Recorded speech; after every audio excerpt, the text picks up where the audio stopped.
இது தரவு கையாளுதல் மொழி, டேட்டா மேனிப்புலேஷன் லாங்குவேஜ், சுருக்கமாக டிஎம்எல் கட்டளைகள், டிஎம்எல் கமாண்ட்ஸ் என்றும் குறிப்பிடுவார்கள், கட்டளைகள் என்றும் குறிப்பிடுவார்கள். டிஎம்எல் கட்டளைகள் அட்டவணையில் உள்ள தரவுகளை கையாள பயன்படுகிறது.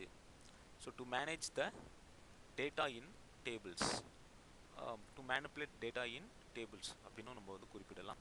அதில் என்னென்ன கட்டளைகள் இருக்குது அப்படின்னு பார்த்தீங்கன்னா, இன்சர்ட், டெலீட், அப்டேட், 3 முக்கியமான கட்டளைகள் டிஎம்எல்ல இருக்குது. டேட்டா மேனிப்புலேஷன் லாங்குவேஜ் என்றால் இந்த 3 கட்டளைகளை உள்ளடக்கியது. நினைவில் வச்சுக்கணும். டிஎம்எல் என்றால் டேட்டா மேனிப்புலேஷன் லாங்குவேஜ், தரவு கையாளுதல் மொழி. இதில் உள்ள கட்டளைகளானது இன்சர்ட், டெலீட் மற்றும் அப்டேட் ஆகும். இதில் இன்சர்ட் என்கிற கட்டளையை பற்றி முதல்ல நம்ம பார்க்க போகிறோம்.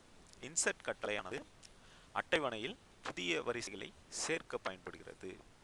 Insert command is used to add new record into the table. So இதனுடைய பொதுவான சின்டாக்ஸ், பொதுவான கூற்று எப்படி இருக்கும் அப்படின்னு பார்த்தீங்கன்னா, இங்கே இருக்க பாருங்க. இன்சர்ட் இன்டு, இது ரெண்டுமே வந்து கீவேர்டு. அடுத்தது டேபிள் நேம், நீங்கள் எந்த டேபிள் இன்சர்ட் பண்ண போகிறீங்களோ அந்த டேபிளோட பெயர், ப்ராக்கெட்டுக்குள்ளே அதில் என்னென்ன வரிசைகள் இருக்கோ அந்த வரிசையினுடைய பெயர், காலம் 1, காலம் 2, காலம் n. ஸோ ப்ராக்கெட்டை க்ளோஸ் பண்ணிவிட்டு அடுத்தது வேல்யூஸ். இப்போ நீங்கள் அந்த வரிசைகளுக்குண்டான மதிப்புகளை இங்கே உள்ளீடு செய்ய போகிறீங்க. அது வந்து வேல்யூ 1, வேல்யூ 2, வேல்யூ n. இப்போ காலம் 1 வேல்யூ 1, காலம் 2ஓட மதிப்பு வந்து வேல்யூ 2ல் நீங்கள் கொடுப்பீங்க. அதுபோல் எத்தனை காலம் இருக்கோ அத்தனை காலமோட மதிப்புகளை இங்கே கொடுத்து இறுதியாக அந்த ப்ராக்கெட்டை க்ளோஸ் செய்து செமிகோலன் வைத்து முடிக்கிறீங்க. இது வந்து இன்சர்ட் கட்டளையோட பொதுவான தொடரியல். சரிங்களா? அடுத்தது இதுக்கு ஒரு எக்ஸாம்பிள் கொடுத்துருக்காங்க. இன்சர்ட் இன்டு மார்க்ஸ், மார்க்ஸ்ன்ற டேபிளில் இன்சர்ட் பண்ண போகிறாங்க. அதாவது ஒரு புதிய ரெக்கார்டை இன்சர்ட் பண்ண போகிறாங்க. அதுக்குண்டான கூற்று தான் இது. அதில் உள்ள வரிசைகள் roll number, subject 1, subject 2, subject 3, total. So இதில் இந்த வரிசைகளுக்குண்டான வேல்யூஸ் வந்து இங்கே கொடுக்குறாங்க. ரோல் நம்பருக்கு உண்டான மதிப்பு S1001, சப்ஜெக்ட் 1ஓட வேல்யூ 89, சப்ஜெக்ட் 2ஓட மதிப்பு 95, சப்ஜெக்ட் 3ஓட மதிப்பு 76, இதனுடைய டோட்டல் 260 அப்படின்னு வேல்யூஸ் கொடுத்து ரெக்கார்டை இன்சர்ட் பண்ணுறாங்க. இப்படி நீங்கள் கொடுத்தீங்கன்னா இந்த மதிப்புகளை உள்ளடக்கிய ஒரு வரிசையானது உருவாக்கப்பட்டு அதில் சேர்க்கப்படும். இது போன்ற வரிசைகளை உருவாக்கி சேர்ப்பதற்கு நாம் இன்சர்ட் என்கிற கட்டளையை பயன்படுத்துகிறோம். அடுத்தது delete என்கிற கட்டளை. இப்போ இப்படி இந்த வரிசைகளை வந்து நம்மளுக்கு குறிப்பிட்ட வரிசைகளை நீக்குவதற்கு நாம் delete கட்டளையை பயன்படுத்துகிறோம். அட்டவணையில் உள்ள குறிப்பிட்ட வரிசைகளை நீக்குவதற்கு. இப்போ நம்ம அனைத்து வரிசைகள் நீக்குவதற்கு ட்ரங்கேட் என்கிற கட்டளையை நம்ம ஏற்கனவே பார்த்தோம், டிடிஎல்ல பார்த்தோம். இப்போ டிஎம்எல்ல delete என்கிற கட்டளையானது குறிப்பிட்ட பதிவுகளை நீக்குவதற்கு பயன்படுத்தப்படுகிறது. ஸோ அதுக்குண்டான பொதுவான கூற்று, delete command is used to remove an existing record in the table. So அதனுடைய தொடரியல் பார்த்தீங்கன்னா, delete from table name where column name equal to value. இப்போ பொதுவாக இந்த இடத்துல வந்து delete from table name to where என்பதை நம்ம பயன்படுத்துகிறோம். where என்பது என்னன்னா, அது ஒரு உட்கூறு, அது ஒரு கிளாஸ். ஸோ அந்த கிளாஸை நீங்கள் பயன்படுத்தி ஒரு கண்டிஷனல் ஸ்டேட்மெண்ட்டை நீங்கள் உருவாக்கிக்கலாம். அதாவது நீங்கள் வந்து delete பண்ணுறீங்க, எதை delete பண்ணுறீங்க, நிபந்தனையின் அடிப்படையில் ஒரு குறிப்பிட்ட இந்த நிபந்தனைக்கு ஏற்ற மாதிரி, அதாவது இந்த நிபந்தனையை சாட்டிஸ்ஃபை பண்ணுற மாதிரி இருந்தால் அந்த குறிப்பிட்ட அட்டவணை மட்டும், ரெக்கார்டு மட்டும், பதிவு மட்டும் நீக்கப்படும். ஸோ அதுக்கு நீங்கள் வேர் என்கிற ஒரு கிளாஸை பயன்படுத்துறீங்க, உட்கூறு அல்லது இணைப்பு சொல்லை பயன்படுத்துறீங்க. இந்த வேர் நீங்கள் யூஸ் பண்ணல அப்படின்னா, வெறும் delete from table name அப்படின்னு கொடுத்துட்டீங்க அப்படின்னா அது அனைத்து ரெக்கார்ட்ஸையும் நீக்கிவிடும். ஸோ இதுக்குண்டான எக்ஸாம்பிள் இங்கே கொடுத்துருக்கோம் பாருங்கள். delete from marks where roll number equal to S1005. அதாவது ரோல் நம்பர் S1005 என்கிற அந்த மதிப்பை கொண்ட, அந்த வேல்யூவை கொண்ட அந்த ரெக்கார்டை மட்டும் delete பண்ணு அப்படின்னு இதுக்குண்டான அர்த்தம். So delete from marks where roll number equal to S1005. அப்போ அந்த வேர் என்பது எதற்காக உங்களுக்கு புரிஞ்சிருக்கும். அதாவது நிபந்தனை, ஒரு நிபந்தனையை நாம் வந்து அதுக்கு கொடுக்குறோம். இந்த நிபந்தனையை வந்து சாட்டிஸ்ஃபை பண்ணுற மாதிரி இருந்தால் அந்த பர்டிகுலர் ரெக்கார்டை வந்து நீக்கணும். எந்த ரெக்கார்டை வந்து அந்த நிபந்தனையை சாட்டிஸ்ஃபை செய்தோ அதை நீக்கு என்பதுக்கு அர்த்தம். அடுத்து அப்டேட் கட்டளை, அப்டேட் கமாண்ட். இந்த கட்டளைன்றது ஏற்கனவே உள்ள பதிவுகளை புதுப்பிக்க, அதாவது அப்டேட்னா புதுப்பித்தல் என்ற அர்த்தம், அல்லது மாற்றுவதற்கு பயன்படுத்தப்படுகிறது. இப்போ ஒரு பழைய மதிப்பை மாற்றி புதிய மதிப்பை நீங்கள் வந்து அமைக்க போகிறீங்க அப்படின்னா அதுக்கு அப்டேட் என்ற கட்டளையை பயன்படுத்தலாம். Update command is used to update or modify the existing records in the table. It has the following syntax. இதனோட பொதுவான கூற்று இங்க கொடுத்திருப்பாங்க. update table update table name இல்ல டேபிள்னு வருது. So update table name set column name, அதாவது நீங்கள் என்ன காலம் வந்து செட் பண்ண போகிறீங்களோ, எந்த காலமுக்கு புதிய மதிப்பு செட் பண்ண போகிறீங்களோ அந்த காலம் நேமை கொடுக்கும். செட் காலம் name equal to new value. So அந்த காலம் நேமுக்கு உண்டான புதிய மதிப்பு கொடுத்துட்டு, இது எந்த ரெக்கார்டுக்கு நீங்கள் கொடுக்குறீங்க அப்படின்னு அந்த நிபந்தனை கொடுப்பதற்கு வேர் கிளாஸை பயன்படுத்துகிறீங்க. ஸோ வேர் காலம் நேம் ஈக்குவல் டு வேல்யூ 1, அதாவது இந்த காலம் நேம் பெயரை கொண்ட அல்லது மதிப்பை கொண்ட வரிசையை உள்ள இந்த காலம் நேம் உள்ள மதிப்பை, அதாவது புது மதிப்பை நான் வந்து செட் பண்ணுறேன், அமைக்கிறேன் அப்படின்னு அர்த்தம். நீங்கள் எல்லா காலம் நேமோட வேல்யூ நீங்கள் மாற்றலை, ஒரு குறிப்பிட்ட காலம் நேமில் உள்ள வேல்யூ மட்டும், ஒரு காலமை மட்டும்தான் மாற்றுறீங்க. ஒரு குறிப்பிட்ட வரிசையில் உள்ள ஒரு குறிப்பிட்ட காலம், அதாவது நெடுவரிசை மதிப்பை கொண்டு அதை நீங்கள் மாற்றுறீங்க. அதுக்குண்டான எக்ஸாம்பிள் இங்கே கொடுத்துருக்காங்க.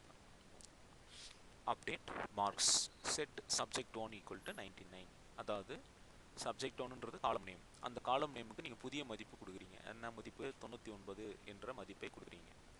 ஸோ இது இப்படி நீங்கள் கொடுத்தீங்கன்னா, இது வரைக்கும் இருந்தால் என்ன ஆகிடும்னா, சப்ஜெக்ட் 1ன்ற அந்த நெடுவரிசையில் உள்ள அனைத்து மதிப்புகளும் 99 என்று மாறிவிடும். அது குறிப்பிட்ட ரெக்கார்டுக்கு மட்டும்தான் மாறணும் அப்படின்றதுக்கு தான் வேர் என்கிற அந்த உட்கூரை பயன்படுத்துகிறீங்க, வேர் கிளாஸை பயன்படுத்துகிறீங்க. இப்போ வேர் கிளாஸை பயன்படுத்தும் போது அந்த குறிப்பிட்ட வரிசையினுடைய மதிப்பு மட்டும்தான் மாறும். என்ன? Roll number equal to S001. அப்போது S001 என்கிற ரோல் நம்பரை கொண்ட அந்த வரிசையில் உள்ள சப்ஜெக்ட் 1ன்ற அந்த மதிப்பை மட்டும் மாற்றுறீங்க. என்னென்னு மாற்றுறீங்க? 99 மாற்றுறீங்க. சரிங்களா? அப்போது ஒரு குறிப்பிட்ட வரிசை உள்ள ஒரு குறிப்பிட்ட காலம் நெடுவரிசையை மட்டும் மதிப்பை மட்டும் மாற்றுவதற்கு நாம் அப்டேட் கட்டளையை பயன்படுத்துகிறோம். அது அப்டேட் என்பது என்னென்னா, நீங்கள் அனைத்து மதிப்புகளையும் கூட நீங்கள் வந்து ஒரு நெடுவரிசையில் உள்ள அனைத்து மதிப்புகளையும் கூட நீங்கள் செட் செய்து கொள்ளலாம். அப்போது நீங்கள் வேர் கட்டளையை, அதாவது வேர் உட்கூரை நீங்கள் பயன்படுத்த வேண்டிய அவசியம் இல்லை. அந்த குறியில் வேரை நீங்கள் யூஸ் பண்ண வேண்டிய அவசியம் இல்லை. நீங்கள் வேர் எப்போ யூஸ் பண்ணுறீங்க அப்படின்னா, நிபந்தனைக்குட்பட்டு, அதாவது இந்த நிபந்தனையை சாட்டிஸ்ஃபை செய்யக்கூடிய எந்த வரிசை, அதாவது எந்த ரெக்கார்டு இருக்கோ அந்த ரெக்கார்டை மட்டும் நீங்கள் மாற்றுறீங்க. சரிங்களா? ஆக அட்டவணையில் உள்ள தரவு கையாளுவதற்கு நாம் பயன்படுத்தக்கூடியது DML மொழி, அதாவது தரவு கையாளுதல் மொழி. இதில் 3 கட்டளைகள் பார்த்தோம்: இன்சர்ட், டெலீட் மற்றும் அப்டேட். சரி, அடுத்தது பார்த்தீங்க அப்படின்னா தரவு வினவல் மொழி, டேட்டா கொரி லாங்குவேஜ். ஸோ தரவு வினவல் மொழி என்பது நம்ம பார்த்தோம், SQL-னுடைய முக்கியமான செயல்பாடுகளில் ஒன்று தரவுதளத்தை நோக்கி கேள்விகளை எழுப்புவது. அப்போது அந்த கேள்விகளை எழுப்புவதற்கு என்ன கட்டளை பயன்படுத்தப்படுகிறதுனா, ஒரே கட்டளை இருக்குது, அது செலக்ட் கட்டளை. ஸோ டேட்டா கொரி லாங்குவேஜ் என்றால் அது செலக்ட் தான். டேட்டா மேனிப்புலேஷன் லாங்குவேஜ் என்றால் அதில் 3 கட்டளைகள்: இன்சர்ட், டெலீட் மற்றும் அப்டேட். டேட்டா கொரி லாங்குவேஜ் என்றால் அது ஒரே ஒரு கட்டளை தான், select. So this language is use to retrieve data from the database using select comment. So select comment use பண்ணி it retrieve data from the database or tables. இப்போ பொதுவாக இதுக்குண்டான syntax பார்த்தீங்கன்னா 2 வகையாக இங்கே கொடுத்துருக்காங்க. பல வகை நம்ம வந்து சின்டாக்ஸ் வைக்கலாம், ஆனால் இங்கே 2 வகை கொடுக்கப்பட்டிருக்கிறது. ஒன்று செலக்ட் காலம் நேம் 1 காலம் name 2 dot dot dot from table name, அதாவது இந்த டேபிள் நேம்லேருந்து குறிப்பிட்ட காலம் மட்டும் எனக்கு காட்டு, குறிப்பிட்ட நெடுவரிசைகளை மட்டும் எனக்கு காட்டு என்பதற்குண்டான கூற்று இது, தொடரியல் கூற்று இது, சின்டாக்ஸ் இது.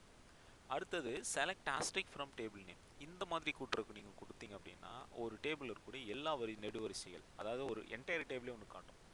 ஸோ நீங்கள் என்டையர் டேபிள் நீங்கள் பார்க்கணும் அப்படின்னா செலக்ட் ஆஸ்ட்ரிக் ஃப்ரம் டேபிள் நேம்னு கொடுக்கலாம். ஒரு குறிப்பிட்ட காலம் மட்டும் நீங்கள் பார்க்க விரும்புகிறீங்க அப்படின்னா மேலே உள்ள மாதிரி கொடுத்துக்கலாம். இப்போ இதுக்கு உதாரணம் இங்கே கொடுத்துருக்காங்க பாருங்கள். இப்போது மார்க்ஸ் டேபிளில் நான் ரோல் நம்பர் டோட்டல் 2த்தை மட்டும் பார்க்க போகிறேன் அப்படின்னா select roll number total from marks அப்படின்னு கொடுக்கணும்.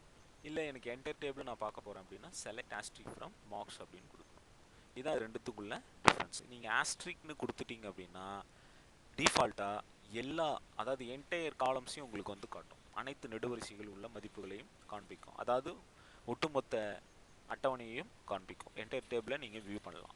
அதான் ஆஸ்ட்ரிக்னு கொடுக்குறது, செலக்ட் ஆஸ்ட்ரிக் ஃப்ரம் மார்க்ஸ்.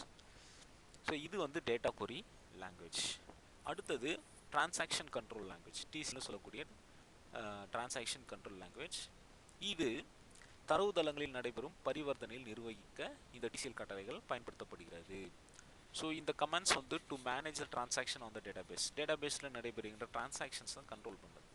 இப்போ என்ன மாதிரியான இப்போ வந்து ஒவ்வொரு கண்ட்ரோலுமே ஒவ்வொரு கட்டளைகளை பயன்படுத்தி நீங்கள் கொரி கிரியேட் பண்ணுறீங்க இல்லையா, அது ஒவ்வொன்றுமே டிரான்சாக்ஷன் தான்.